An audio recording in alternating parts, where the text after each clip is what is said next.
Pagi teman-teman, Assalamualaikum.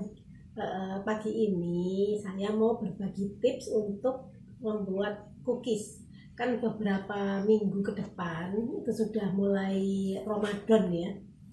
Biasanya kan ibu-ibu, remaja putri sudah mulai bersiap-siap untuk membuat cookies.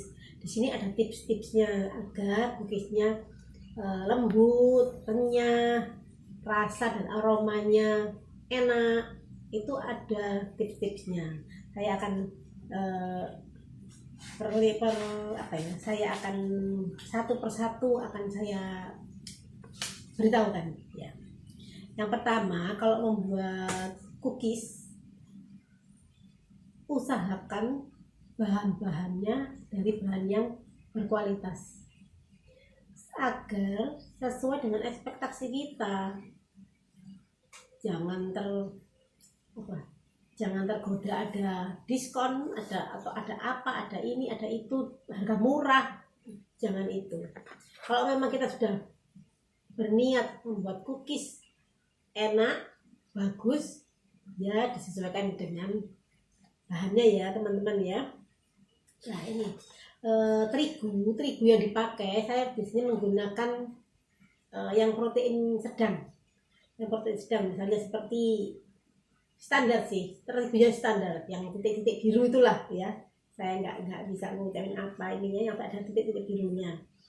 Dan itu biasanya saya campur teman-teman dengan maizena, karena kalau hanya terigu saja dia akan keras. Jadi saya campur maizena. Maizenanya itu 20% dari kebutuhan terigu. Misalnya begini, kita ambil 1 kilo terigu, ditambah dengan 200 maizena, itu bisa sangrai. Jadi terigu itu disangrai teman-teman. Jadi seperti ini. Jadi disangrai hingga warnanya agak kekuningan ya, supaya dia ringan, kadar airnya berkurang sehingga tidak cepat melempem kue kita, renyah, ringan ya. Jadi terigunya disangrai bersamaan dengan maizena ya. Lalu pemilihan telur teman-teman, telur diusahakan telur baru. Kalau ataupun kita menggunakan telur yang dari lemari es, dikeluarkan dulu, ditaruh di tempat sampai dengan suhu ruangan. Setelah suhu ruangan baru kita gunakan telurnya. Lalu pemilihan mentega dan margarin diusahakan yang minimal yang standar, yang jelas ada mereknya dan lain-lain. Kalau masalah merek itu tergantung kita ya, mau membuat cookies yang seperti apa, cookies ekonomis, cookies biasa, atau cookies premium. Itu bisa kita sesuaikan. Tidak harus mahal. Misalnya mau ekonomis, kan biasanya kalau kita bikin cookies itu selalu ada margarin, ada butter. Nah ini butternya digunakan aja 25% dari kebutuhan margarin, supaya aromanya enak, rasanya enak, terus lebih renyah. Karena butter itu proteinnya tinggi kalau nggak salah ya.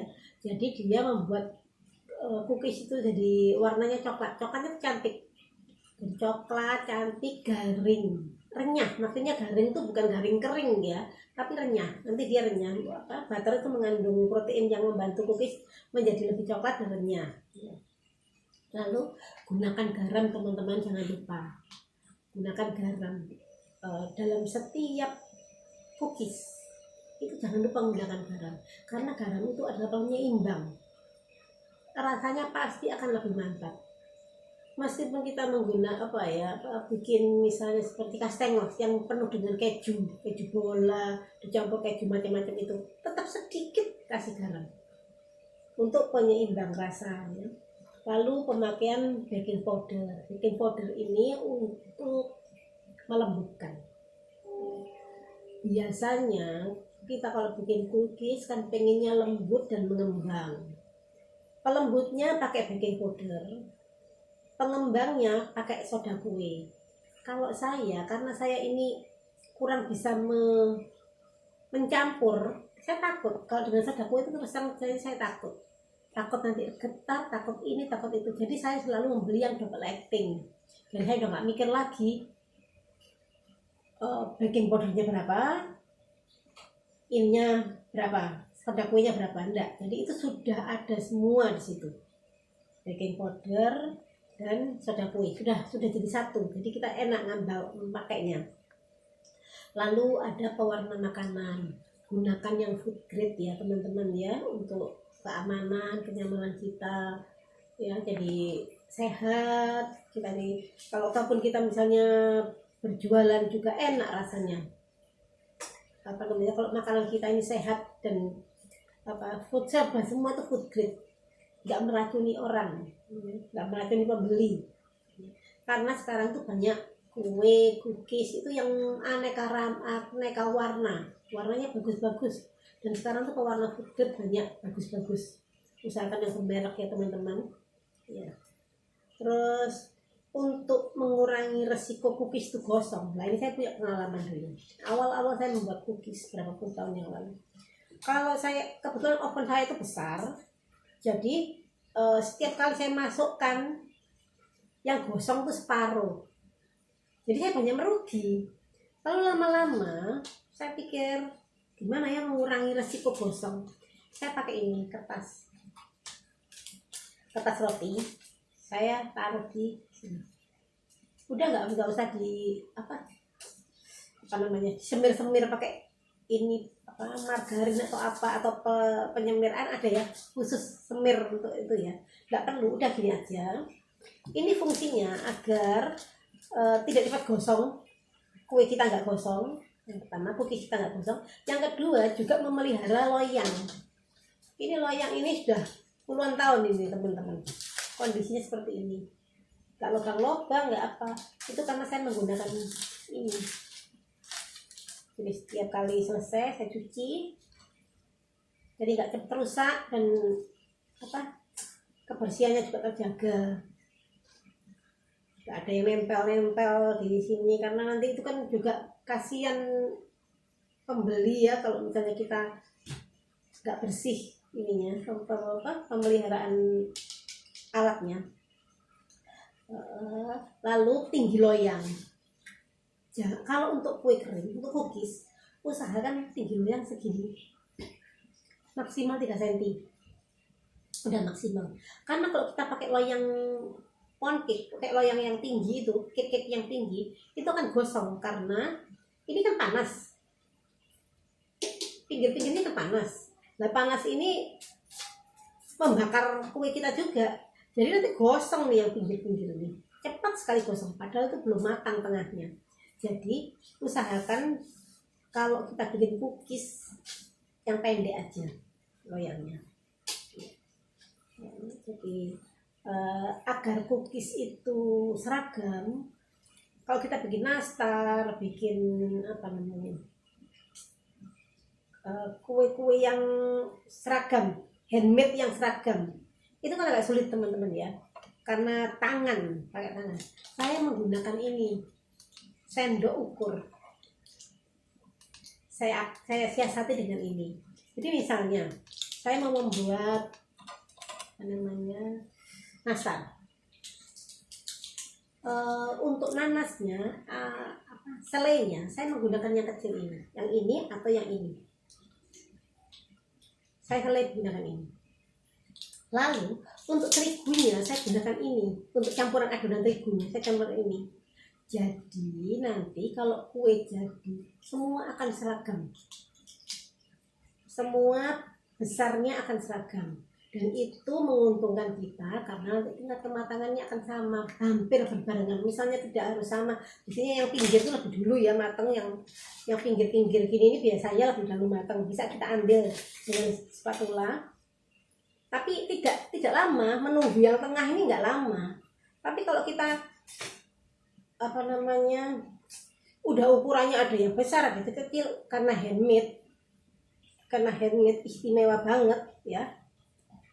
kita ini kadang-kadang ada yang besar, ada yang kecil, yang ini kalau pakai ini insya Allah aman, rapi, nanti susunya lebih rapi ya itu.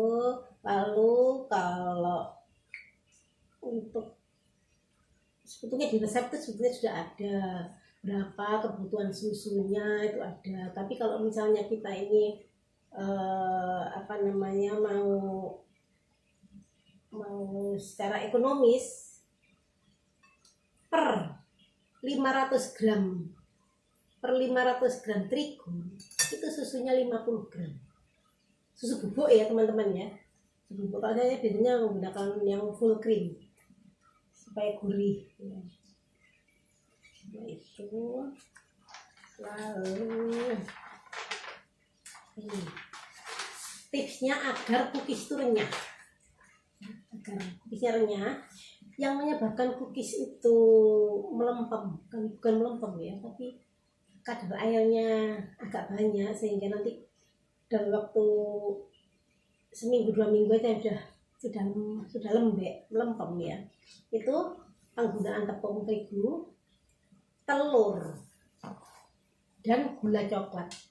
Gula coklat itu seperti gula palem. Enak, gula palem itu sebetulnya menurut saya rasanya gurih, rasanya enak, mantap. Tetapi perlakuannya beda dengan kalau gula putih biasa. Kalau gula pasir itu bagus, tidak cepat melempem, tetapi kalau cookies kan kita tidak bisa mixer terlalu lama. Nah itu bertentangan ya antara mixer tidak boleh terlalu lama dengan penggunaan gula pasir itu kalau di mixer kan agak sulit kan lama. Jadi kalau saya siasati dengan gula putih halus. Tapi untuk kue tertentu misalnya kue jahe, kue spekulas itu tetap saya pakai gula coklat karena nggak ada yang bisa ngalahin mantapnya gula palem ya. Jadi untuk tepung terigu, karena tepung terigu itu kadar airnya berapa ya, 14 kalau nggak salah ya, kita sangrai untuk sedikit mengurangi kadar air. Terus telur teman-teman, telur ini kan kalau dalam keadaan posisi basah, telur mentah itu kan mengikat air ya telur itu ya. Kalau saya siasati dengan saya kukus telurnya. Jadi saya ambil kuningnya. Saya kalau kue kering memang cenderung selalu menggunakan hanya kuningnya saja. Putihnya saya kurang pakai. Hanya kastengel saja yang sedikit putih telur. Tapi untuk yang lain saya menggunakan kuning, dan ini saya siasati dengan telur rebus. Diambil kuningnya. Jadi misalnya ada resep kuning telurnya 3 atau 5, ya sudah telur rebus ini 5, diambil kuningnya, sama penggunaannya sama seperti kalau kita menggunakan telur biasa. Itu nanti lebih awet kerenyahannya ya. Lalu kalau kita membuat cookies sebaiknya jangan terlalu memakai banyak tangan ini jangan sering pegang-pegang adonan karena tangan ini panas, ini menghisap panas, nanti dia kering keras si cookies ini kalau kita terlalu banyak pegang. Nanti pada video kedua saya akan praktekkan ya bagaimana supaya cookies kita ini lembut dan renyah dengan tidak menggunakan banyak tangan ya.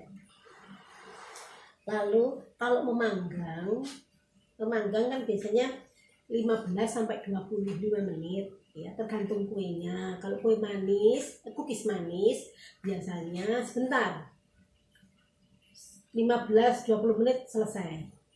Tapi kalau kue asin, kue yang tidak banyak gula, sedikit sekali kastengel itu agak panjang waktunya karena memang dia tidak ada gulanya.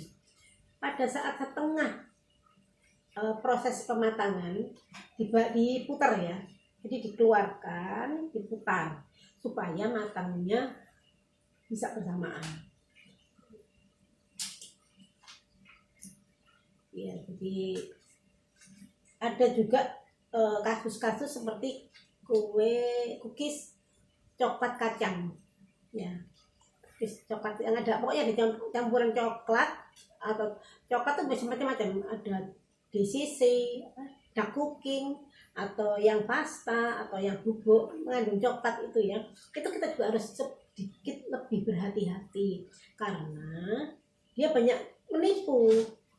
Kalau kita lakukannya beda lah dengan yang cookies kuning. Kalau cookies coklat itu 75% matang, diambil aja. Memang kalau kita keluarkan, kita pencet, dia masih sedikit lunak.